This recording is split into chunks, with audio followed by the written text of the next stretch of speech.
सामाजिक कार्य स्थानिक विद्यार्थी हक संघर्ष क्रांति समिति महाराष्ट्र राज्य की ओर से आज विधान भवन पर भव्य धड़क मोर्चा आयोजित किया गया था। सामाजिक कार्य स्थानिकों की शैक्षणिक योग्यता पर लिए गए न्यायपूर्ण निर्णय को रद्द करने, स्वतंत्र सरकार पदभारती की शर्त लागू करने तथा बीएसडब्ल्यू एमएसडब्ल्यू स्थानिकों के लिए सामाजिक न्याय, श्रम कल्याण, आदिवासी विकास विभाग में विभिन्न पदों की पात्रता कायम रखने और रिक्त पदों को भरने जैसे प्रमुख मांगों इस मोर्चे में उठाए गए। पिछले 10 वर्षों से संविदा पद्धति के कार्यरत स्थानिकों को सरकार सेवा में सामाजिकता करने और समाज कार्य परिषद स्थापित कर प्रोफेशनल दर्जा देने की भी मोर्चा आंदोलनकारियों की ठोस मांग रही। ऐसे में आदिवासी छात्र है वो आज अपनी मांगों को लेकर अधिवेशन में आए हैं। विशाल मोर्चा लेकर उनके कुछ लोग हैं जिनसे हम बात करेंगे। आज जो आप मोर्चा लेकर आए हैं, क्या खास मांग है आपकी? करने वाले लोग हैं। महाराष्ट्र में चल रहा तृतीय हिवाड़ी अधिवेशन, सदन में बैठे सभी निर्णयकारी नेताओं को हमारा यहाँ से क्रांतिकारी जोहार, जय आदिवासी। सर, नागपुर में जो चल रहा है अधिवेशन है, ये अधिवेशन में ये जो विद्यार्थी आज एक मोर्चा लेकर आए हैं, ये मोर्चा किसी राजनीतिक दल के लिए नहीं है, ये मोर्चा किसी धार्मिक संगठन के लिए नहीं है, ये मोर्चा हमारे संवैधानिक अधिकारों के लिए है। हम लोग 1984 से लेकर 2025 तक आज तक इसी आदिवासी विकास विभाग से, आदिवासी मंत्रालय से, महाराष्ट्र गवर्नमेंट से ये बोल रहे हैं कि नागपुर में सेंट्रल प्लेसेस में हमारे आदिवासी बच्चियों के हॉस्टल्स निर्माण करे जाना चाहिए। ये प्राइवेट ठेकेदारों को बड़ा कर रहे हैं, कोट्यावधि पैसा इन लोगों को सालों साल दे रहे हैं, लेकिन हॉस्टल्स निर्माण नहीं कर रहे हैं। हम लोग बोल रहे हैं कि हम लोगों को आधुनिक वाचनालय के निर्माण करके दिया जाए। टेक्नोलॉजी बढ़ रही है तो हम लोगों को डिजिटल वाचनालय निर्माण करके दो, ये उसकी तरफ ध्यान नहीं दे रहे। उसकी तरफ 11/11/2011 का जो जीआर था, वो जीआर खत्म कर किया और इन लोगों ने हमारे लिए विनाशकारी विषारी जीआर डीबीटी करके लाया और इसके माध्यम से हम लोगों को पैसा देते। पैसे के चलते इन लोगों ने हमारा फंड भी बढ़ा दिया, लेकिन आज भी हम लोग स्थिर है हमारी मांग को लेकर कि डीबीटी का जो शासन निर्णय है उसको रद्द करे और नवंबर 2011 का जो जीआर है उसको पूर्ववत लागू करे और आदिवासियों को न्याय दे। दूसरी तरफ हमारी जो 12,500 विशेष पद भर्ती है, वो विशेष पद भर्ती को विशेष रूप से पूर्ण करें और जो बोगस आदिवासी हमारे नौकरियों के जगह पर आरक्षण लेकर बैठे हैं, इनके ऊपर एट्रोसिटी गुन्हे दाखिल करके उन लोगों को निकाल के विशेष जो रियल आदिवासी लोग हैं, हमारे स्टूडेंट्स को वहाँ पे नौकरी दिया जाना चाहिए। और क्लास 1, क्लास 2, क्लास 3 और 4 के जो 85,000 का हमारा जो बैकलॉग बाकी है, वो बैकलॉग गवर्नमेंट पूरा करे और हमारी जो आरक्षण की जो बिंदु नियमावली है, इन्होंने जो इसके साथ छेड़खानी की है, इसको सुधारा जाए। और आदिवासी विकास मंत्री से हमारी यहाँ से विनती है कि आप आदिवासी बच्चों की पीड़ा सुन के, आदिवासी समाज की पीड़ा सुन के हमको न्याय देने के लिए आप सदन में बैठे हुए और आज पूरे महाराष्ट्र के आदिवासियों के आप पालक है, तो इस पालक की भूमिका निभाते हुए आप हमारे आंदोलन स्थल पर आए, हमारी समस्याओं को सुने और हमारा डेलीगेशन लेकर जाए और अधिवेशन के बाद तुरंत एक दिन का हम लोगों को राउंड टेबल कॉन्फ्रेंस का समय दे। उसमें हमारे टीएससी के पूरे मेंबर्स, जो ट्राइबल एडवाइजरी कमेटी होती है, वो पूरे मेंबर्स और आदिवासी विकास विभाग के सभी आयुक्त और आदिवासी मंत्रालय के सचिव, ये सभी लोगों की उपस्थिति में हमारा राउंड टेबल कॉन्फ्रेंस होना चाहिए। राउंड टेबल कॉन्फ्रेंस की मांग की जा रही है। हमारे साथ कुछ महिलाएं भी हैं जिनसे हम बात करेंगे। मुझे बताइए कि क्या छात्रों की मांग है? आप महिला है, महिलाओं का मोर्चा है, ये क्या कहेंगे? मराठी की हिंदी? मराठी ना चालेल। जय सेवा जोहार। आज आपण पाहत आहात की विद्यार्थी संघ नागपूरच्या वतीनं आज इतक्या मोठ्या प्रमाणात आदिवासी विद्यार्थिनी, खास करून विद्यार्थिनींची संख्या बघा किती मोठ्या प्रमाणात आज आपल्या समोर उपस्थित झालेले आहेत, जे आपल्या संवैधानिक मागणीला घेऊन आजच नाही तर येणाऱ्या प्रत्येक अधिवेशनामध्ये प्रत्येक वेळेस त्या मुलींनी वसतिगृहाकरिता मागणी केलेली आहे, डीबीटी बंद करण्याची मागणी केलेली आहे, ऑनलाईन जी प्रवेश प्रक्रिया आहे ती बंद करून ऑफलाईन मागणी केलेली आहे। आज आदिवासी वसतिगृहामध्ये जर एखाद्या मुलासोबत कुठल्याही प्रकारची घटना घडली तर त्या मुलांच्या जीवाकरिता कुठलीही हमी नाही, याकरिता शासनाने त्यांच्याकरता 20 लाखाचा विमा तयार करून द्यावा, त्याच्या ती सुविधा करून द्यावी।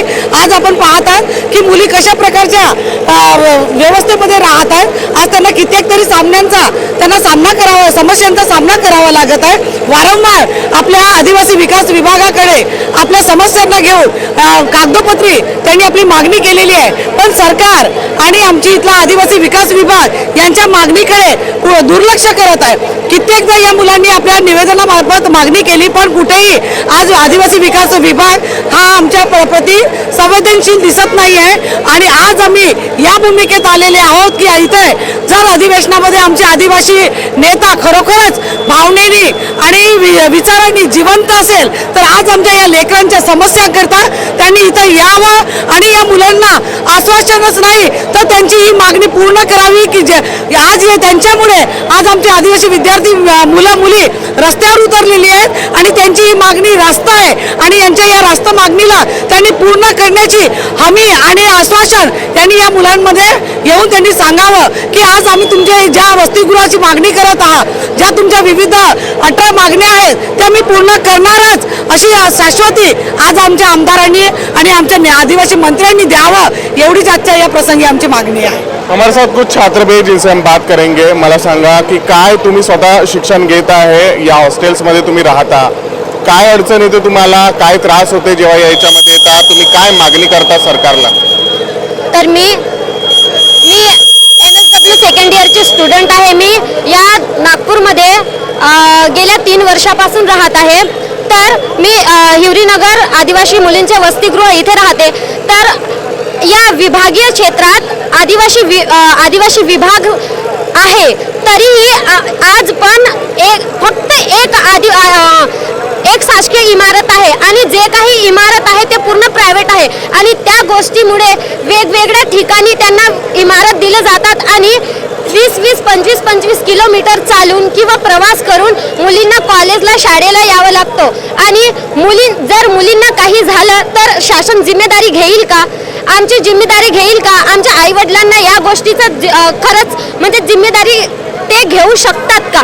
आणि आम्ही मुली आहोत, मुली कुठेही सुरक्षित नाही आहे आणि खास तर आम्ही आदिवासी मुली असल्यामुळे वेगवेगळ्या क्षेत्रातून आम्ही येतो आणि या वेगवेगळ्या क्षेत्रातून आल्यामुळे आम्हाला या शहराबाबत काहीही माहिती नाही. आम्ही फक्त शिक्षण घ्यायला येतो, जे आम्ही शिक्षण घ्यायला येतो तेही आमच्या या अडचणीमुळे पूर्ण होत नाही.